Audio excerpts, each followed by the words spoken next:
더 강력해진, 더 치열해진, 더 신선해진 K리그가 옵니다.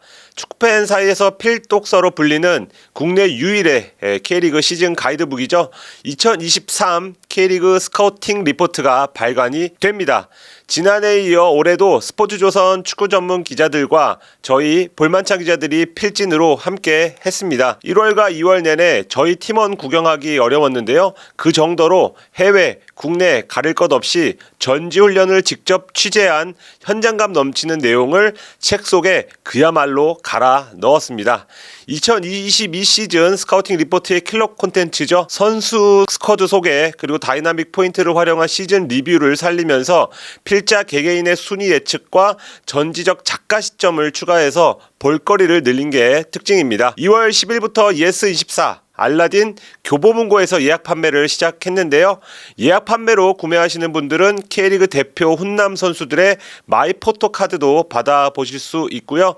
예약 판매 기간이 3월 9일까지라는 점 참고 바랍니다. 힘들게 만든 만큼 이 스카우팅 리포트에 대한 애정도 큽니다. 앞으로도 저희가 천년만년 할 수 있도록 많은 관심 부탁드립니다.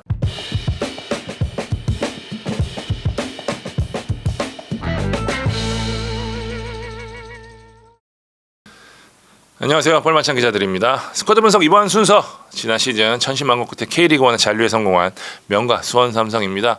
이병근 감독 체제로 맞는 첫 겨울인데요. 과연 수원은 지난 시즌의 부진을 씻고 반등할 수 있을지 수원의 스쿼드 한번 들여다보도록 하겠습니다. 먼저 인앤아웃입니다. 나간 선수들부터 보겠습니다. 수원 올 시즌 백업급 선수를 대거 정리를 했습니다. 은퇴한 양상민과 군에 입대한 강현목을 제외하고 15명이 팀을 떠났습니다. 주력급 선수들 중에서는 역시 셀틱으로 떠난 에이스 오현규의 이름이 가장 눈에 띄고요. 지난 시즌 외국인 듀오 사리치아 마나부도 팀을 떠났습니다. 노동건, 정호진, 구대영, 유주환, 한석희, 박상혁 등도 타 팀에 새롭게 둥지를 틀었습니다. 들어온 선수는 오연규의 공백을 메울 뮬리치 그리고 안양의 좌우 날개죠. 김경준과 아코스티가 영입이 됐고요. 전북에서 베테랑 공미였죠. 김보경이 외국인 선수로 바사니가 수원 유니폼을 입었습니다. 무엇보다 팀의 확실한 엔진이죠. 고승범의 전역이 큰 힘이 될 전망입니다. 수원 전체적으로 공격 쪽에 무게를 두고 올겨울을 보냈다고 하면 될 것 같아요. 차분히 포지션별로 살펴보도록 하겠습니다. 골키퍼 양영모, 박지민, 안찬기 그리고 이성주 선수 체제로 갈 것 같습니다. 일단 노동건이 수원 FC를 떠나면서 백업적인 변화가 생겼습니다. 지난 시즌까지 양영모 1번, 노동건 2번 체제였는데 노동건이 빠지면서 양영모의 어깨가 더 무거워졌어요. 백업 무게감이 확실히 떨어진 모습인데요. 양영모가 좋을 때와 나쁠 때 차이가 큰 편이라 불안감이 좀 있는 선수잖아요. 경쟁 구도를 만들어주던 노동건의 이탈이 어떤 영향을 미칠지 좀 봐야 될 것 같고요. 이번 키퍼는 구단 첫 준프로 계약을 했던 박지민과 올림픽 대표 경험이 있는 안찬기의 싸움이 될 것 같은데 그래도 박지민 쪽에 일단 무게감이 있어 보입니다. 하지만 누가 돼도 경험적인 측면에서 좀 떨어져 보이는 게 사실인데요. 양영모가 어떻게 해주냐가 대단히 중요해진 만큼 수원의 골문은 지난 시즌보다는 다소 좀 불안감이 있는 게 사실입니다. 중앙 수비 보도록 하겠습니다. 불투이스, 민상기, 고명석, 박대원, 박희준, 이규석 이런 선수들이 현재 자원으로 분류되어 있는데요. 수원의 수비 올 시즌 주력 전술은 포백이 될 공산이 큽니다. 일단 양상민이 은퇴를 선언한 가운데 불투이스와 재계약을 한 매통령 민상기 체제가 될 공산이 커 보였죠. 문제는 민상기의 몸 상태가 좋지 않다는 점입니다. 장기 결장이 불가피한 가운데 불투이스와 짜그리르 선수들이 확실치 않다는 게 고민입니다. 일단은 지난 시즌 후반기 민상기의 공백을 완벽히 메웠던 고명석이 넘버원 후보입니다. 후반기 경기력만 놓고 본다면 민상기의 공백을 민상기보다 낫다는 평가까지 있었었죠.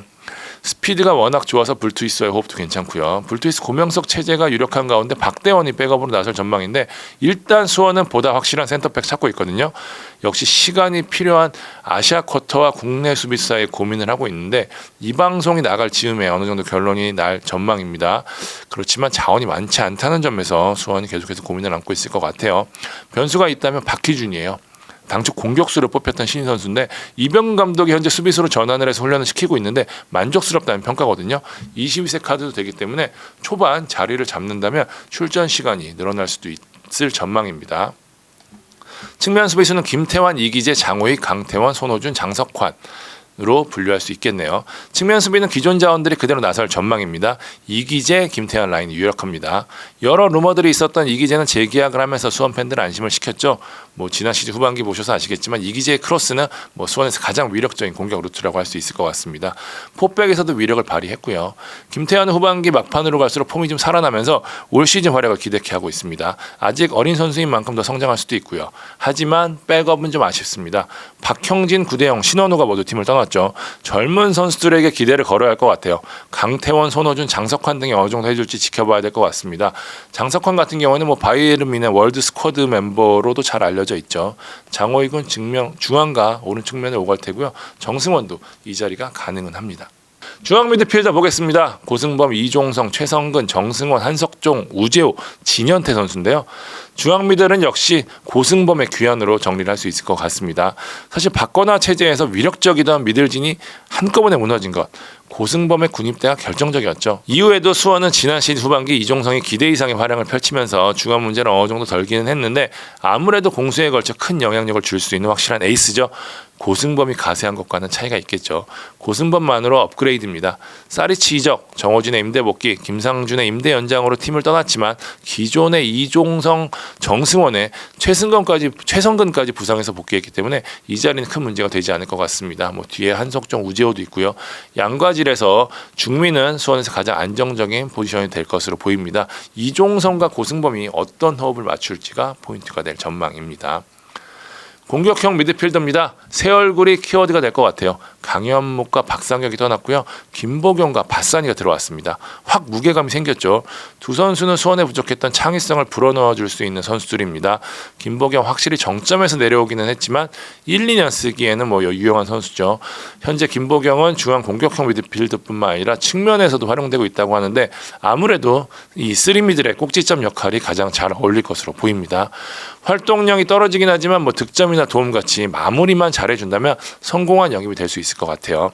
바사니는 이 부천 이영민 감독이 영상으로 지켜보고 괜찮은 선수라고 했는데 수원이 영입했다고 이야기해 주시더라고요. 아마 그날 제가 멤버십으로 찍었던 기억이 나는데 이영민 감독이 스카우트로도 활동을 했었는데 선수 보는 눈에 일각이 있거든요. 그래서 개인적으로 좀 기대를 하고 있습니다. 김보경이 영입되면서 쓰임새가 약간 애매해졌는데 그래서 김보경 측면도 염두에 두는 게 아닌가 싶더라고요.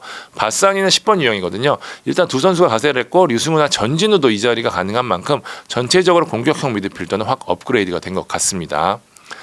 측면 공격수 보겠습니다. 자원이 굉장히 많이 늘어났죠. 올 시즌 수원이 가장 공을 들인 자리입니다. 지난 시즌 이병근 감독이 포메이션 변화를 고민했는데 이전까지 수원이 3백을 기반으로 한 포메이션을 주로 쓰다 보니까 윙어가 없는 거예요. 그래서 무조건 올겨울은 윙어를 영입해달라고 팀에 부탁을 했고요. 그래서 영입한 선수들이 김경준과 아코스티입니다. 2부 리그에서 뛰었지만 1부 리그급 선수들이라는 평가가 많았고요. 실제 관심을 보이는 팀도 많았죠. 김경준과 아코스티가 가세를 하면서 무게감이 확실히 더해졌습니다. 다만 김경준, 아코스티, 류승우, 전진우 모두 전형적인 윙어는 아니에요. 전진우는 훈련에서 주로 윙어를 본다고 하던데 안으로 침투해서 득점을 노리는데 더 능한 선수들이라서 뒤에 스트라이커 이야기를 하겠지만 이들을 더 잘 하려면 스트라이커와 궁합이 상당히 중요할 것 같습니다. 어쨌든 기존의 류승우, 전진우, 염기훈, 명준재, 김경중, 아코스티 여기 신인 선수들로 이상민, 김주찬, 서동환까지 가세를 했거든요. 이상민, 김주찬은 21세 카드로 기대할 정도로 나름 인정을 받고 있는 선수들이라고 하더라고요. 김보경까지 이 자리에 뛸 수 있다고 하면 일단 숫자는 확 늘어나게 됐습니다. 스트라이커입니다. 오영규의 이탈부터 이야기를 해야 될 것 같아요. 수원의 에이스이자 리그 전체에서도 손꼽히던 스트라이커였잖아요. 여기에 22세까지 되던 선수라 수원 입장에서는 가장 중요한 선수였는데 결국 스코틀랜드 셀틱으로 이적을 했습니다. 이적료나 선수의 의지 등을 감안하면 이해할 수 있는 선택이었죠. 문제는 대체자입니다. 수원이 고민하던 선수가 무고사, 레오나르도, 김신욱, 뮬리치였습니다. 멤버십에서 오영규가 셀틱행이 확정됐다는 이야기를 전해드리면서 대체자가 저 4명이라고 일찌감치 말씀을 드렸었죠. 당초에 오영규 건과 상관없이 일찌감치 받았던 스트라이커가 있었고 영입에 근접을 했었는데 그런데 수원에서는 리그에서 검증된 선수 쪽으로 방향을 바꿨고요. 저 선수도 유럽 잔류를 택했다고 합니다. 그러면서 앞서 언급한 4명으로 가닥을 잡았죠. 1순위는 무고사였습니다. 마지막까지 무고사의 답을 기다린 것으로 알고 있는데요. 레오나르도는 경쟁자도 많았고 아주 비싼 선수였기 때문에 아주 적극적이지는 않았고요. 김신욱은 무고사를 기다리다가 타이밍을 놓쳤습니다. 김신욱 키치에서 좋은 오퍼가 와서 빠른 답을 원했고요. 수원은 무고사를 기다리는 쪽을 택했죠. 결국 무고사가 안 되면서 남은 카드는 뮬리치. 그래서 뮬리치가 답이 됐습니다. 뮬리치는 일단 득점명에서는 뭐 검증이 됐죠. 2시즌간 22골을 넣었으니까요. 득점 자원이 지원이 약했던 성남에서 기록한 골 수인 만큼 수원에서는 더 낫지 않을까 싶어요. 하지만 앞서 언급한 대로 수원의 측면을 살려주려면 앞쪽에 공간을 만들거나 아니면 연계가 탁월한 포워드가 좀 더 좋지 않을까라는 생각이 좀 들거든요. 그런 의미에서 뮬리치보다는 안병준 쪽이 더 우선 기회를 받지 않을까 싶기도 하고요. 일단 수원은 안병준 뮬리치 체제로 갑니다. 전진우 염기훈도 이 자리 커버가 가능하고요. 뮬리치를 택한 선택이 시즌 내내 어떤 변수가 될지 지켜봐야 될 것 같습니다. 22세 자원입니다. 22세는 가장 확실한 카드였던 오영규가 이탈을 하면서 고민이 커져버렸어요. 일단 내부 이야기를 들어보니까 준 프로로 들어온 이상민과 19세 윙어죠. 김주찬에 거는 기대가 크더라고요. 두 선수가 1, 2번이 되지 않을까 싶은데요. 아무래도 확실한 자원이 없을 경우에는 윙어가 변화를 주기 편하니까 그리고 또 뭐 실력도 괜찮다고 하더라고요. 변수는 앞서 말씀드린 대로 박희준입니다. 포변을 해서 센터백에 서는 선수인데 내부 평가도 좋다고 하고요. 게다가 수원이 불투이스 파트너 자리가 애매하기도 하고요. 일단 세 선수의 기대를 걸고 있기는 한데 수원이 유스의 명가인 만큼 다른 카드도 생길 수 있고요. 하지만 확실히 예년에 비해서는 22세 무게감이 떨어지는 게 사실입니다. 자, 수원 스쿼드 분석해봤습니다. 수원이 뭐 4-3-3이나 4-2-3-1 포메이션이 유력하다고 봤을 때 확실히 2선 공격은 눈에 띄게 좋아졌습니다. 측면과 공격형 미들 모두 보강이 됐는데 3선도 그토록 원했던 고승범이 가세를 했고요. 문제는 오영규가 떠난 최전방 그리고 센터백의 한 자리가 될 것 같습니다. 이 자리가 잘 메워진다면 생각대로 잘 된다면 지난 시즌 이상의 전력이 되는 거고요. 그렇지 않다면 불안할 수밖에 없습니다. 이병근 감독의 실질적 첫 시즌이 될 올 시즌 과연 어떤 결과를 만들어낼지 수원의 올 시즌도 변수가 많아 보입니다.